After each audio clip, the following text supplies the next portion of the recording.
মানে বাংলার মুখ্যমন্ত্রী জানতো যে শওকত মোল্লা হারমাত, অর্থাৎ আজও পর্যন্ত তার কথাবার্তাগুলো অনেক আমি ধরে নিলাম তার প্রতিদ্বন্দ্বী নওশাদ সিদ্দিকী, কিন্তু ফুরফুরা যে আরো যে সিলসিলা আছে তাদেরও তো পরস্পর অপমান করা হচ্ছে, কুকথা বলা হচ্ছে, এটা অন্যায়, এটা পাপ। রাজনীতি করতে এসছি বলে আমি জাহান্নাম মানবো না, এটা কখন হতে পারে? শওকত মোল্লার সঙ্গে ভালো সম্পর্ক শুভেন্দু বলুক না, জয় শ্রীরাম বলা যাবে না। ধর্মের সঙ্গে কেন রাজনীতি জড়ানো হচ্ছে? মুসলিমদের সম্বন্ধে কেন এসব অপপ্রচার করা হচ্ছে, মিথ্যা বলা হচ্ছে, তাদের অসম্মান করা হচ্ছে? সেটা তো শওকত মোল্লা বলছে না।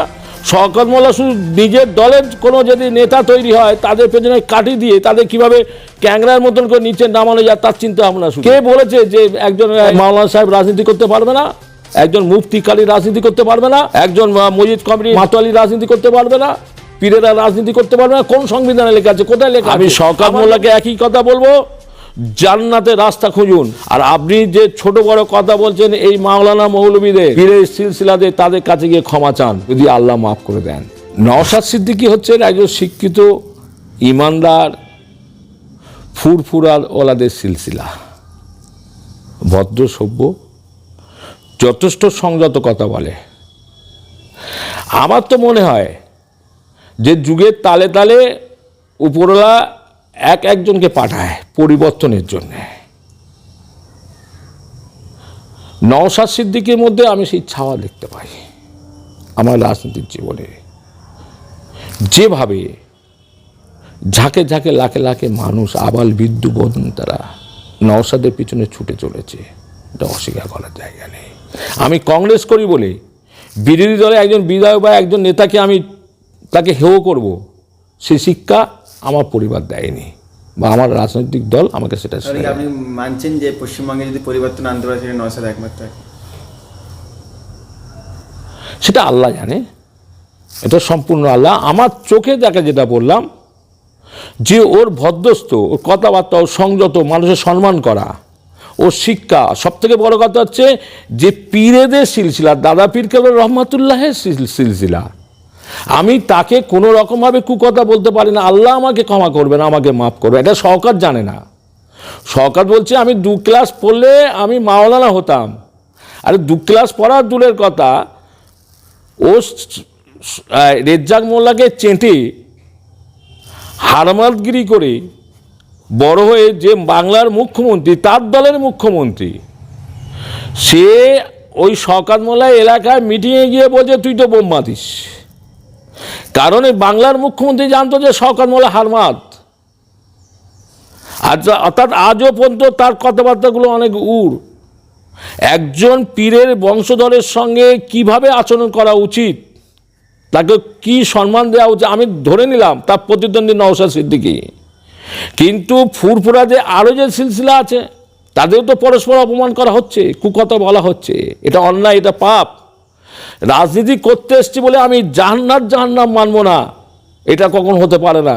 কারণ জাহান্নাম আছে, আমার জান্নাত দরকার। আমি শওকত মোল্লাকে একই কথা বলবো, জান্নাতের রাস্তা খুঁজুন।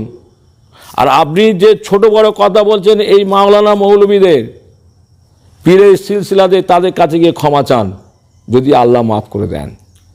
শওকত মোল্লা তো বলছে যে রাজনীতি করতে এসে ফুরফুরাকে ঢাল করে রাজনীতি করা যাবে না, ফুরফুরার লকআপটা সরিয়ে তাহলে রাজনীতি করো। এবং যখন রাজনীতি করতে এসে যখন মার খাবেন তখন যদি বলেন যে আমি পীরের ছেলে, তাহলে এটা আমি মানব না। না, শওকত মোল্লা গিয়ে উত্তরপ্রদেশে বলুক না আদিত্য যোগীর কাছে। আদিত্য যোগী তো গেরুয়া বসন পরে একদম জয় শ্রীরাম ধ্বনি দিয়ে করছে, তাহলে শওকত মোল্লা তাদের দলে তো এমএলএ ছিল, তাদের দলে তো মন্ত্রী ছিল। শওকত মোল্লার সঙ্গে ভালো সম্পর্ক শুভেন্দু বলুক না, জয় শ্রীরাম বলা যাবে না। ধর্মের সঙ্গে কেন রাজনীতি জড়ানো হচ্ছে? মুসলিমদের সম্বন্ধে কেন এসব অপপ্রচার করা হচ্ছে, মিথ্যা বলা হচ্ছে, তাদের অসম্মান করা হচ্ছে? সেটা তো শওকত মোল্লা বলছে না। শওকত মোল্লা শুধু নিজের দলের কোনো যদি নেতা তৈরি হয় তাদের পেছনে কাটি দিয়ে তাদের কিভাবে ক্যাংরার মতন করে নিচে নামানো যায় তার চিন্তা ভাবনা শুধু। কে বলেছে যে একজন মাওলানা সাহেব রাজনীতি করতে পারবে না, একজন মুফতি কালী রাজনীতি করতে পারবে না, একজন মসজিদ কমিটি মাতোয়ালি রাজনীতি করতে পারবে না, পীরেরা রাজনীতি করতে পারবে না? কোন সংবিধানে লেখা আছে, কোথায় লেখা আছে? আমার নবী হযরত মুহাম্মদ রাসূলুল্লাহ সাল্লাল্লাহু আলাইহি ওয়াসাল্লাম তিনি রাজনীতির মধ্যে দিয়ে অভিযানগুলো চালিয়েছেন, আন্দোলন করেছেন, যুদ্ধ করেছেন। শওকত মোল্লা সেগুলো জানে না, বলছে 2 ক্লাস পড়লে মাওলানা পাস করতো, তাহলে ও তার নিরেট মূর্খ। ও ও মুসলিম সমাজে কলঙ্ক শওকত মোল্লা। সুতরাং আমি আবার বলছি আপনাদের চ্যানেলের মধ্যে দিয়ে, যদি জান্নাত জাহান্নাম যদি বিশ্বাস করে আর জান্নাতের যদি আশা করে, তাহলে পীরেদের কুকথা বলে যে আঘাত দেওয়া হয় যে পীরেদের সিলসিলাদের, তাদের কাছে গিয়ে হাত ধরে ক্ষমাটা চেয়ে নিক, আল্লাহ ভালো করবে। কি মনে হয় 26-এ শওকত মোল্লা কেন জিততে পারবে? শওকত মোল্লা কেন, শুধু বর্তমানে মুসলিম যে এমএলএরা আছেন বা এমপি আছেন অনেকগুলো, হ্যাঁ, আমার ধারণা এরা কেউ জিততে পারবে না। শুভেন্দু বিধানসভা ভিত্তিতে মুসলিম এমএলএদের চ্যাংদোলা করে বাইরে কি ফেলে দেবে, তার আগে বাংলার মুসলিমরা ফেলে দেবে এদেরকে। কারণ এই যে ওয়াকফ নিয়ে, এসআইআর নিয়ে, এদের এখনো পর্যন্ত বিবেককে ঘা দেয়নি, এখনো পর্যন্ত বিবেককে ঘা দেয়নি। সাচার কমিটি রিপোর্ট পুরো ওয়াশিং মেশিনের ফ্রিজের মধ্যে ঢুকিয়ে দিয়েছে ঠান্ডা করে। কই সাচার কমিটি রিপোর্ট? মুসলিমদের কতটা ডেভেলপ হয়েছে 14-15 বছরে?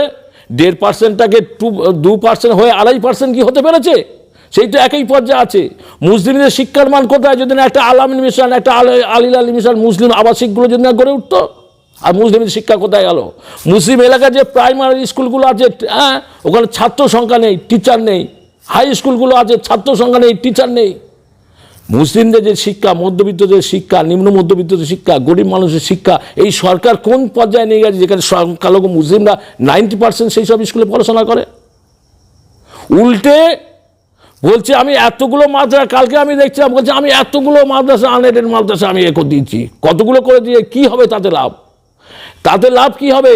মিড ডে মিল, সবুজ সাথী সাইকেল, মাদ্রাসার শিক্ষকদের মাইনে, একটা শুধু সই মেরে দিলাম হয়ে গেল। একটা মাদ্রাসা যদি সরকার অনুমোদিত করে, কমপক্ষে সেই মাদ্রাসা 1000 ছাত্র পড়াশোনা করবে। সেই যে কটা দিয়েছে 200-250 মাদ্রাসা 10,000 দেবে বলেছিল, সেই 200-250 মাদ্রাসার মধ্যে 200-250 করে ছাত্র নেই। ধান্দাবাজ যেগুলো ছিল তারা গিয়ে একনাইজ করে নিয়ে বেরিয়ে চলে এসছে। এছাড়া একদম ঠান্ডা। ভাঙড়ে মুসলিম হসপিটাল কোথায় আছে? নেই।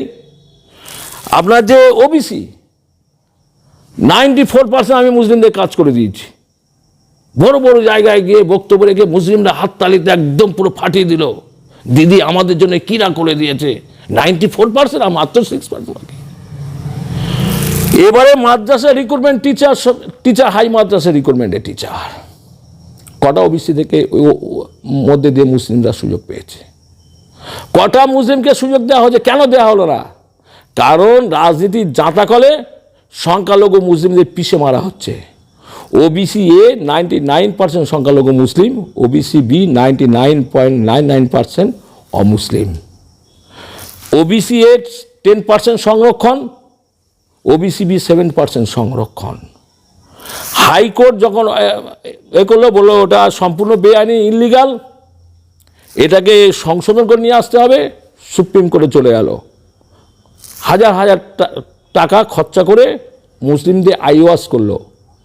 করার পরে সুপ্রিম কোর্ট আবার যখন হাইকোর্টে পাঠালো, হাইকোর্ট যখন বললো যে এটাকে সংশোধন করুন, আজও পর্যন্ত বিধানসভা থেকে সেই ওবিসি এ বা বি লিস্টটা সংশোধন করানো হয়নি বা বিধানসভাতে পাস করানো হয়নি।